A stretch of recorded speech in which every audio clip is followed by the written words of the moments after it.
అందరికీ శ్రీరామనవమి శుభాకాంక్షలు. ఈరోజు ఈ వీడియో చేయడం నాకు చాలా చాలా ఆనందంగా ఉంది. చూసారు కదా, మొత్తం చుట్టూ పచ్చని ప్రకృతి, అందులోని మనం మట్టి ఇల్లు. మట్టి ఇల్లు గురించి వినడం, తెలుసుకోవడంతో పాటు వాటిని కట్టే పనివారు కరువవడంతో మనమే కట్టుకోవడం ఎలాగా ఏమిటి ఇదంతా తెలుసుకున్న తర్వాత కంఫర్టబుల్ సిటీ లైఫ్కి అలవాటు పడిన మనం అందులో ఉండగలమా అనేది ఒక ప్రశ్న. మరి అలాంటి ప్రశ్నలకు సమాధానాలు తెలుసుకోవడం కూడా చాలా ముఖ్యం కదా. అందుకనే మనం ఇక్కడికి వచ్చేసాం. మిమ్మల్ని కూడా ఇంట్లోపల తీసుకెళ్తాను రండి. ఇది ఒక బెడ్రూమ్, హాల్లోంచి బెడ్రూమ్లోకి వచ్చామన్నమాట. దాని మీద అటక ఉంది. అటక ఎంత విశాలంగా ఉందో ఒకసారి చూడండి.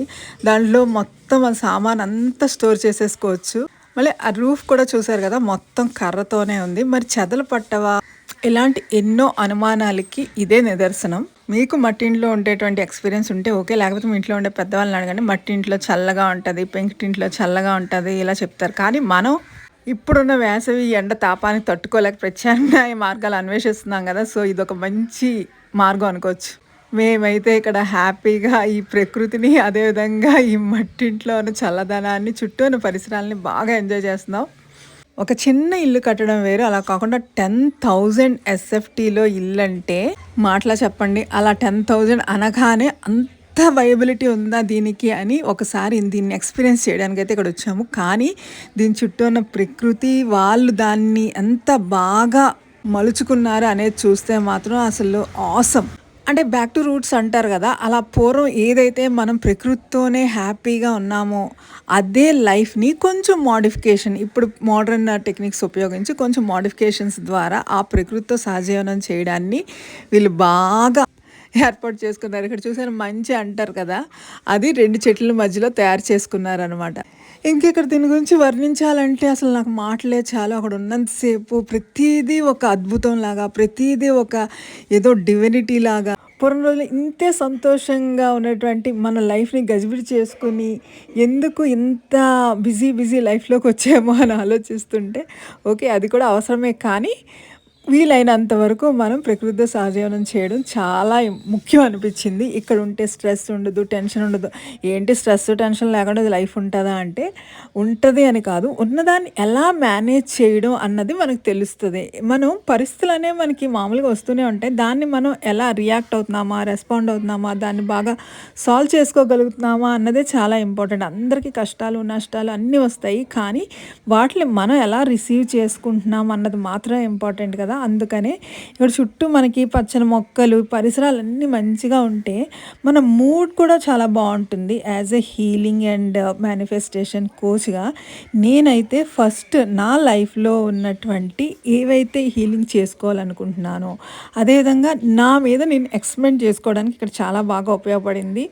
ఇప్పటి వరకు నేను ఇంకొకరికి చెప్పేది ఏంటంటే, నేను నేర్చుకున్న దాన్ని చెప్పాను. నేర్చుకున్న దాన్ని చెప్పడం వేరు, మనమే మన మీద ప్రయోగాలు చేసుకుని మనం ఏవైతే ఎక్స్పీరియన్స్ చేసామో దాన్ని చెప్పడం వేరు. నేను నేర్చుకున్నదే నాకు ఎంతో బెనిఫిషియల్ అయ్యింది, నేను ఎంతో నా లైఫ్ ట్రాన్స్ఫార్మ్ అయింది.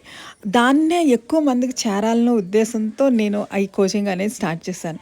ఇప్పుడు ఇంకా హ్యాపీనెస్ అనేది మనకి ప్రకృతిలో ఉంటుంది, ప్రకృతితో జీవనం చేయడం వల్ల ఉంటుంది అని తెలిసిన తర్వాత ఎన్నో మనలో ఉన్నటువంటి ట్రామాసు, ఇంకా లోపల సబ్కాన్షియస్ మైండ్లో ఉండిపోయినటువంటి మనకే తెలియని ఎన్నో విషయాలకి మనకి తెలియకుండా ఈ హీలింగ్ అయిపోతుంది అంటే మీరు నమ్ముతారా? ఏమిటి మట్టిల్లు చూపిస్తానని చెప్పి ఈ సుత్తంతా చెప్తుంది అనుకుంటున్నారా? కానీ ప్రతి ఒక్కరి జీవితంలో ఇది చాలా అవసరం అని నాకు అనిపిస్తుంది. మన లైఫ్ చాలా సింపుల్ ఉంటుంది, కానీ దాన్ని మనం చాలా టఫ్ చేసుకుంటామని నా ఫీలింగ్ అనమాట. మన లైఫ్లో మనకు నచ్చినవి చాలా ఉంటాయి. నచ్చిన వాటిని తీసుకోవడం, నచ్చిన వాటిని వదిలేయడం. మనం ఏది తీసుకోవాలి, ఏం తీసుకోకూడదు అనే విజ్ఞత కూడా మనకు ఉండాలి. ఇంకా నాకు ఈ నేచర్లో గడపాలని ఉంది, కానీ ఈ లోపల మన క్లయింట్స్ మన కోసం ఎదురు చూస్తూ ఉన్నారు కదా. ఈ 1 వీక్లో మనం ఈ నేచర్తో చాలా హ్యాపీగా మనం స్పెండ్ చేసాం. అదేవిధంగా ఎన్నో పాఠాలు నేర్చుకున్నాం. అవి మనకు తెలిసిన వాళ్ళకి కూడా అందివ్వాలంటే చాలా కష్టం. ఎందుకంటే మనం ఎక్స్పీరియన్స్ చేసి మనం తెలుసుకున్నది వేరే, ఇంకొకరు చెప్పిన తర్వాత అది తెలుసుకోవడం వేరే. ఒక అవగాహన ఏర్పడుతుందే కానీ దాన్ని మనం ఖచ్చితంగా ఏదైతే వాళ్ళు ఎక్స్పీరియన్స్ చేశారో అది మనం కూడా ఎక్స్పీరియన్స్ చేయలేం. మీలో ఎంతమందికి ఇలాంటి పరిసరాల్లో ఉండాలనిపిస్తుంది? జస్ట్ కామెంట్ చేయండి. ఎందుకంటే మన ప్రకృతి ప్రేమికులు ఎవరున్నారో తెలుసుకోవడం నాకు చాలా ఇష్టం. మనం ఇప్పటివరకు మట్టి ఇల్లు అని మాట్లాడుకున్నాం కదా. మట్టి ఇంటితో పాటు మట్టితో వ్యవసాయం అనమాట. ఈ చుట్టుపక్కల అంటే ఇక్కడ ఉన్న మట్టి ఇల్లులతో పాటు ఈ చుట్టుపక్కల ఉన్నదంతా ఎంతో బాగా రకరకాల ప్లాంట్స్ అనమాట. మెడిసినల్ ప్లాంట్స్ ఉన్నాయి, ఆర్నమెంటల్ ప్లాంట్స్ ఉన్నాయి, అలాగే ఫ్రూట్స్, వెజిటేబుల్స్ అన్నీ ఉన్నాయన్నమాట. ఇంకా ఏవేవైతే తక్కువ ఉన్నాయో వాటిని మళ్ళీ యాడ్ చేస్తూ ఉన్నారు. ఇవి ఉన్నాయి అవి లేవు అని కాకుండా మొత్తం ఇదంతా చూసారు కదా. ఇదంతా వరి పండిస్తున్నారు. ఈ కింద ఇంతకీ మనం ఎంత ఎత్తులో ఉన్నాం తెలుసా? సీ లెవెల్కి 850 అప్రాక్సిమేట్లీ అంత హైట్లో ఉన్నాం మనం, కొండల్లో అనమాట. దీన్ని స్విట్జర్లాండ్ ఆఫ్ ఒరిస్సా అంటారట. ఇక్కడ క్లైమేట్ అంతా ఉంది. ఇంత సమ్మర్లో ఎంత చల్లగా ఉందంటే అసలు ఫ్యాన్ కూడా అవసరమే లేదు. చుట్టూ కొండల మధ్యలో మన ఇల్లు, ఇంటి చుట్టూ పంట పొలాలు, మనకు కావాల్సిన ప్లాంట్స్, ఫ్రూట్ ప్లాంట్స్, మనకు కావాల్సిన వెజిటబుల్స్, ఇవన్నీ అంటే మనం ఇక్కడి నుంచి ఇంకో దగ్గరికి వెళ్ళాల్సిన పని లేదనమాట. ఏం కావాల్సిన మన దగ్గరే అన్నీ దొరుకుతాయి. చక్కగా అలా వెళ్ళి అలా కోసుకుని తెచ్చుకుని వాడుకోవడమే. ఎంత అద్భుతమైన నేచర్ని మేము కూడా ఎంజాయ్ చేయాలి అని అనుకుంటే కనుక మీరు కూడా వెళ్ళొచ్చు. వాళ్ళే అకామిడేషన్, వాళ్ళే ఫుడ్ అన్నీ ఇస్తారు. అది కూడా మట్టి ఇంట్లో. అదేవిధంగా ఇక్కడ అంతా చుట్టూ తిరిగి హ్యాపీగా దాన్ని ఎంజాయ్ చేయొచ్చు, ఎక్స్పీరియన్స్ చేయొచ్చు. అండ్ అదే కాకుండా ఇక్కడ ఉన్నటువంటి గిరిజన ప్రజలు ఉంటారు కదా, వాళ్ళతో కూడా స్పెండ్ చేయొచ్చు. అదేవిధంగా ట్రెక్కింగ్, చుట్టూ చూసారు కదా కొండలు ఎలా కనిపిస్తున్నాయో, అక్కడ ట్రెక్కింగ్కి వెళ్ళొచ్చు. ఇలా అంటే ప్రకృతితో మనం ఎంత స్పెండ్ చేయాలనుకుంటే అంత స్పెండ్ చేయొచ్చు. అంటే మనమే వెళ్ళి అక్కడే ఇల్లు కట్టుకుని అక్కడే ఉండాలి ఇవంటే ద బిగ్ ప్లాన్. కానీ వాళ్ళు ఇవన్నీ ఏర్పాటు చేశారు కాబట్టి మనం కాలిస్తే ఇక్కడికి వెళ్ళి హ్యాపీగా మన లైఫ్ అక్కడ కొంచెం రోజులు, కొన్ని డేస్, కొన్ని మంత్స్, లేకపోతే కొన్ని గంటలైనా స్పెండ్ చేసి మనకు కూడా నచ్చితే అలాంటిది అంటే మనం ఉండగలుగుతామా లేదా అనేది టెస్ట్ కూడా చేసుకోవచ్చు చక్కగా.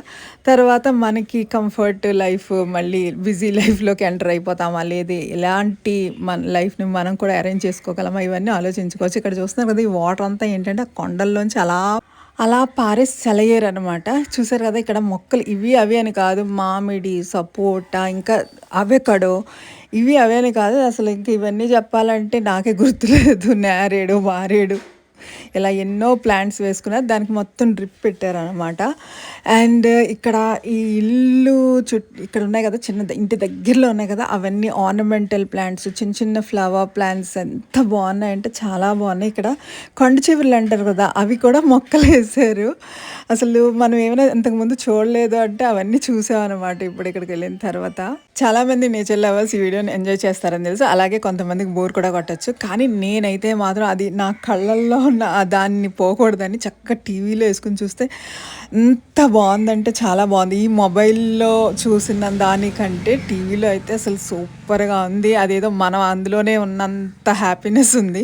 ఏదో మూవీలో చూస్తాం కదా గ్రీనరీ, అలాగా చూసినప్పుడు అనిపిస్తుంది ఎక్కడైనా ఇలా ఉంటుంది ఏంటి, నిజంగా అయితే అలా ఉండదు కదా, ఏదో మూవీస్లో అట్లా అయితే అలా ఉంటుంది అనుకున్నా. కానీ అక్కడ ఉన్నప్పుడు అయితే మాత్రం నిజంగా అంతకంటే గ్రేట్ ఎక్స్పీరియన్స్. ఇవి మల్బరీ మొక్కలు అనమాట. దానికి చిన్న చిన్న పళ్ళు ఉన్నాయి, వాటిని కోసుకున్నాం. ఇవి పైనాపిల్, ఇంకా రావాలి లోపల. జస్ట్ ఇప్పుడే ప్లాంట్ చేశారు దాన్ని. ఇందులో ఏంటంటే స్విమ్మింగ్ పూల్, పాండ్, అలాగే హిల్ అన్నీ అరేంజ్ చేశారనమాట. ఇక్కడి నుంచి చూస్తే దూరంగా ఇల్లులు కనిపిస్తున్నాయి కదా, అవేమో ఒక లోకల్స్ అనమాట. అసలు ఎంత వర్ణించినా కూడా మాటలైతే చాలా అనిపిస్తుంది. ఎందుకంటే ఇదంతా చూస్తుంటే అసలు మాటలు కూడా రావట్లేదు. ఎంత బాగుందంటే చుట్టూ కొండలు. చెప్పిందే చెప్తున్నా అనుకోపోతే నాకు మాత్రం ఎంతసేపు చూసినా కూడా అలాగ చూడాలనిపించినంత అందంగా ఉంది ఇదంతా. సో ప్రతి ఒక్కరికి దాన్ని ఎంజాయ్ చేసి ఎక్స్పీరియన్స్ చేయగలిగేటువంటి అవకాశం కూడా ఉంది. కాబట్టి ఎవరైనా కావాలంటే చక్కగా అక్కడికి వెళ్ళొచ్చు. చూసారు కదా మధ్యలో వాళ్ళ ఇల్లు అనమాట రౌండ్గా, ఇంకా ఇక్కడ మధ్యలో గ్యాప్ ఉంది కదా, అక్కడ కూడా మళ్ళీ ఇలా మట్టి ఇల్లు కట్టేస్తారు. అంటే ఒక స్క్వేర్ షేప్లో ఉంటుంది వాళ్ళ ఇల్లులు మొత్తం. అక్కడే మనకి అకామిడేషన్ అనేది ఇస్తారు. మధ్యలో ప్లాంట్స్, చిన్న చిన్న flower plants, decorative plants, ornaments, and అక్కడ 2 పెట్స్ కూడా ఉన్నాయి. వాటితో కూడా చక్కగా మాట్లాడచ్చు. ఎంత బుద్ధిగా ఉంటాయండి, ఇలా పిలిస్తే చాలు మనకి బాగా అడాప్ట్ అయిపోయేలాగా ఉంటాయి. ఇగో ఇక్కడ నుంచి దగ్గర నుంచి చూస్తే ఇది యాక్చువల్లీ దాని షేప్ అన్నట్టు, స్క్వేర్ షేప్లో 2 వైపులు అయితే ఎంట్రన్స్, బ్యాక్ ఉంది. అండ్ ఈ మధ్యలో అదో 2 సైడ్స్ ఇప్పుడు ఇంకా కట్టాలి. ఇక్కడేమో ఇంకా వెళ్ళలేక వెళ్ళిపోవాల్సిన సమయం వచ్చింది కాబట్టి బయలుదేరుతున్నాం బరువెక్కిన గుండెలతో మన ప్రపంచంలోకి. మళ్ళీ మంచి వీడియోతో మేము ముందుకు వస్తాను. అప్పటి వరకు బాయ్.